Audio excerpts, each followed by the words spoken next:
Well, this is an exercise we can do. It says, "Finally, brethren, whatever things are true." What is true? That you are blessed, that you can do all things in Christ who strengthens you, who has already given you strength. Well, and there's a very nice list. Whatever things are true, whatever things are honest. That's what we have to look for. Being honest is number one on the list. Be honest. Whatever things are just, you must be fair in your judgments. Whatever things are pure, whatever things are lovely. How good it is to be kind, isn't it? How good it is to cover and not hurt anyone. Whatever things are of good report. The name that is above every name. If there is any virtue, and if there be any praise, think on these things. That's all you can do. Think about it. Well, think about this, because you cannot cleanse yourselves. You can't change. You can't do anything. However, what you can do is think. You have to get all the good things in your head. Find a way to think about those things like that. Because it is the only thing that the Spirit can carry out in your life, confessing it, since you do not have the strength. I don't have it.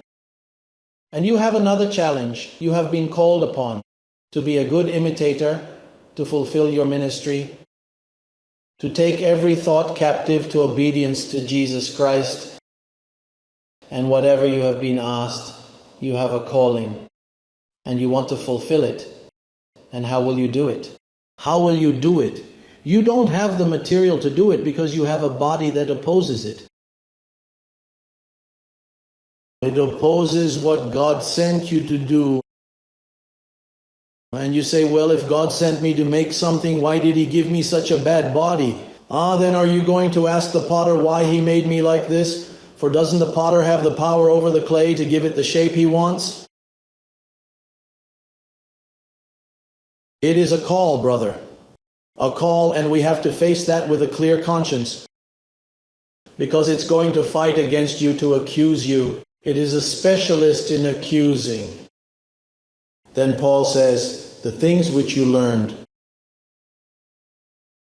and received and heard and saw in me, in a man, not in Christ.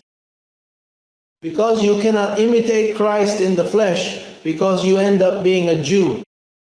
It is in Paul. Notice how he said, it is not in me.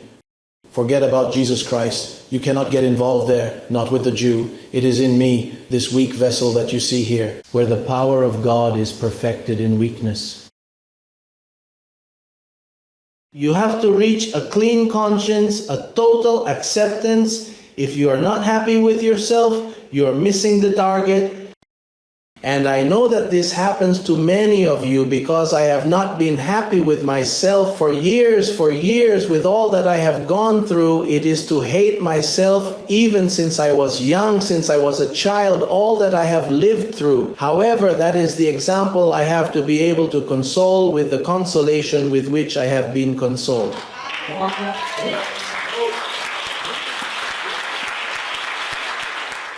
But if you are not making the right path for your feet,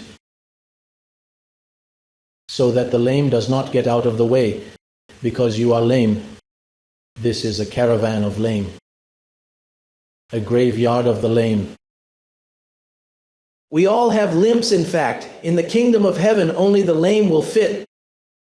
Those are the ones He calls the little sheep that are always stumbling around, and calls them sheep. They are sheep, and He called you. You must have something nice, blessed,